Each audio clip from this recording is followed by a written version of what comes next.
Hey, I'm the Wolfman, and I'm here today with the Niagara Bushcrafters Club with Ed, the president, and he's going to show us a really cool survival knife that he's created. This is one of my knives. Actually, I got this knife as a present after helping somebody with computer work. And it is a Solingen Wildcat blade. It's a vintage blade from 1960s, mid-1960s. I think this knife was made in 1967. Good German steel from Solingen.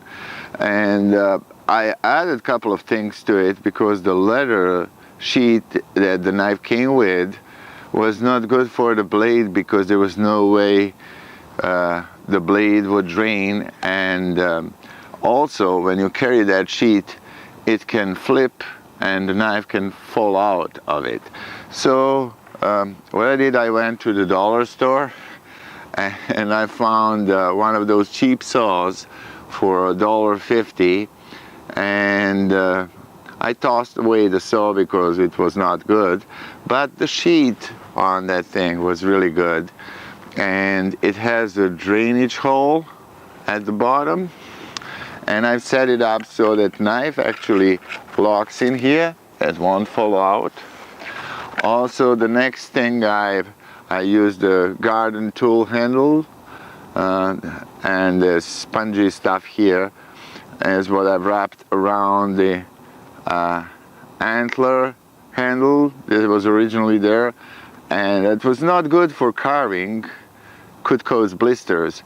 And then I used some inner tube, bicycle inner tube, after of course tying up this piece of lanyard to finish the wrapping of the handle. So the knife actually sits very well in hand.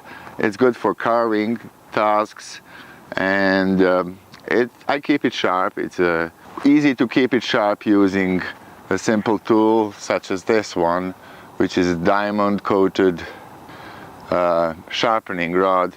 They're expensive. They cost like $6 or $7 and up.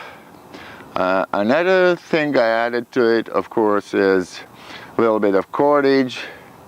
In case of emergency, we can build a shelter, traps, or even snares. We can always use cordage. Also, masking tape. There's lots of masking tape on it. Little fishing kit in the back, easy to access. Also, I added this magnesium fire starter, which I use mostly just to strike the spark out of, instead of shaving off the magnesium, which I can save for the real emergency. And here on the bottom we have some cotton balls, so we can start the fire quickly using this one tool. And it didn't cost me much.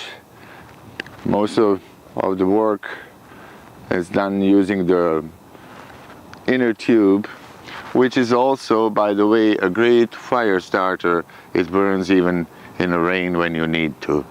The inner tube, of course, is a great tool because if you have them in many sizes, from the one for the sports bike to the one for the mountain bike, and of course scooters and motorcycles, cars. So it'll do almost any job. I have built a couple of really good sheets using mostly inner tube to hold the stuff together. Of course, you can make yourself a ranger band, and you can also heat shrink it if you need to, but there is no need for such a thing. If you find the right size, it will just work for you. I also have some on my backpack. I use it for wherever I can, and of course there's plenty of it. You could find it when you're hiking out in the forest.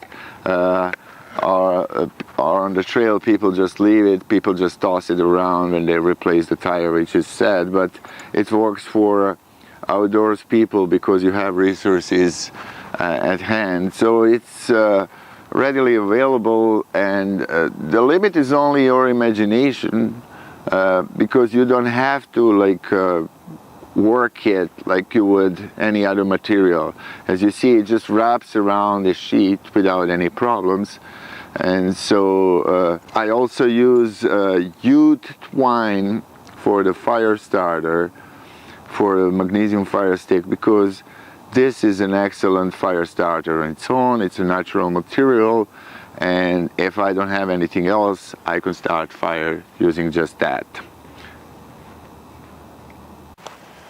So this is a great little tool that you can make and turn your knife sheath into a survival kit. As you can see, like Ed showed us here, we have sharpening stone, we have magnesium striker, we even have some paracord, all sorts of great things, and a really neat thing like cutting up pieces of bicycle inner tube, saving them from going into the landfill, and using them as your survival tool. I'd like to thank you very much for watching this video. Today this video was brought to you by Heartland Forest in Niagara Falls. I'm the Wolfman. Please consider subscribing.